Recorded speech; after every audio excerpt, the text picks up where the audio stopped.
Salut la famille, comment vous allez? Je vais très bien. Merci pour la force, merci pour le soutien. Et je vous demande encore de vous abonner, de liker, de partager. Eh bien, vous êtes les bienvenus sur cette chaîne parce que sur cette chaîne, on parle uniquement que de football, de Manchester United. Donc, si vous êtes fan de Manchester United et de football, vous pouvez vous abonner pour me soutenir, pour me donner la force et voir le résultat de mon travail. Merci encore d'abord pour le soutien. Et je vous en prie, vous pouvez vous abonner, abonnez-vous, laissez beaucoup de pouces bleus pour booster ma chaîne les gars. Aujourd'hui, nous allons parler de Erik ten Hag et de la magie ten Hag. Donc les gars, sans plus tarder, nous allons rentrer dans le but du sujet. Mais n'oubliez pas de vous abonner, de laisser quelque chose au commentaire par rapport au sujet, par rapport à cette vidéo. Ça va me faire plaisir et puis ça va beaucoup m'aider. Sans plus tarder les gars, comme je l'avais dit, let's go. Eh bien, qu'est-ce que nous prépare Erik ten Hag? Nous allons parler d'abord de la première saison de Erik ten Hag et de ce qu'il nous prépare. Essayer de décortiquer, d'analyser ce qu'il nous prépare pour cette saison 2023-2024. Eh bien, la première saison d'Erik ten Hag, il arrive à Manchester, il retrouve un effectif, un groupe rempli de doutes, rempli de problèmes. On n'en peut plus, c'était débordé, on avait des problèmes qui débordaient de partout. On avait même des difficultés à se qualifier pour la Ligue Europa. C'est Brighton même qui a permis à Manchester de se qualifier pour la Ligue Europa. Vous voyez dans la situation merdique dont Manchester United se trouvait. Et là, il a signé avec une pleine conscience qu'il devait ramener ce grand club au niveau, remettre Manchester à la tête de l'Europe. Et là, il savait déjà qu'il avait des choix forts à prendre.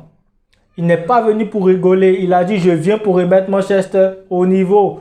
Et là, il était obligé de prendre des décisions fortes. D'abord, il a réussi à faire quelque chose que le club n'a pas réussi à faire pendant plusieurs années. C'est-à-dire, un, il nous a donné un trophée. Deux, il nous a permis à Manchester de se qualifier pour la Ligue des Champions. Et pour arriver à cela, il était obligé de faire quoi? Régler le problème Cristiano Ronaldo, on a tous vu. Régler le problème Harry Maguire parce que Harry Maguire c'était notre ennemi. Il jouait complètement contre nous. Et là, il a enlevé Maguire. Il a montré à Cristiano qu'il ne peut pas avoir deux capitaines dans un seul bateau. Et c'est lui le roi, c'est lui qui dirige le navire Manchester United. Ronaldo a dégagé. Et il a ramené qui? Casemiro, Eriksen, Lisandro Martinez, que des combattants, Malacia et autres, qui ont donné tout pour Manchester United. Il n'y avait pas assez de qualité, mais avec quoi? De l'envie. Il a ramené des joueurs qui ont l'envie de mouiller le maillot jouer pour le badge. Et ça a permis à Manchester de changer la tendance parce qu'on a très mal commencé la saison. Et ensuite, heureusement, on a fini avec un trophée.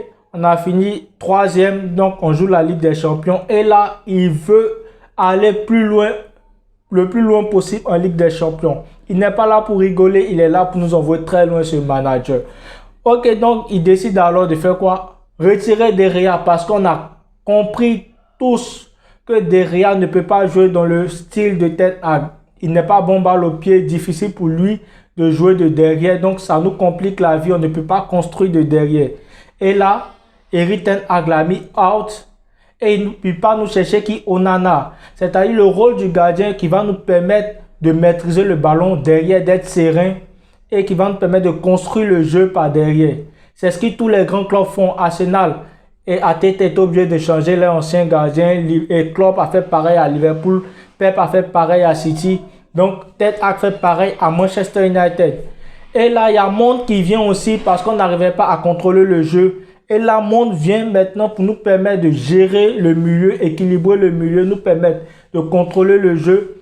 Ce qui va nous permettre aussi de être serein, calmer le jeu, contrôler le jeu calmement et créer beaucoup d'occasions avec la polyvalence de Monde. Défensivement, offensivement, il fait le job. Et là, on a une petite recrue sur la liste qui est Højlund Rasmus. J'espère que je prononce bien. Ce gamin-là, il a de l'avenir. Ten Hag a besoin de lui. Il est sur la liste. On espère qu'on va le prendre. Parce qu'avec lui, Ten Hag veut créer un attaquant à son modèle. C'est-à-dire, il va le modeler à sa façon. Créer, parce que c'est encore un jeune qui a encore une grande marge de progression qui va permettre à l'équipe, qui va se mettre au service de l'équipe. Et Ten Hag a besoin de ce genre de joueur. Ten Hag a ramené West Goss la saison dernière, pas parce qu'il était le meilleur plutôt, mais parce qu'il se donnait pour le collectif. Et Ten Hag a besoin des joueurs comme ça qui se donnent pour le collectif. Et je pense que Højlund pourra faire le taf. Même s'il ne marque pas assez de buts comme Haaland, il pourra nous aider à atteindre nos objectifs. Et c'est cela que j'ai besoin de lui. On espère que le contrat va se signer rapidement. Et Amrabat aussi qui est sur la liste des transferts. On espère que Amrabat va se faire et avoir plus d'options au milieu de terrain. Les gars, si vous avez aimé cette vidéo, si vous êtes fan de Manchester de football, abonnez-vous, c'est simple. Likez et laissez quelque chose en commentaire. Dites quelque chose concernant cette vidéo. Si vous avez des options, des joueurs que vous préférez voir à Manchester United, mettez-les en commentaire et donnez-moi la force. Abonnez-vous. Ciao.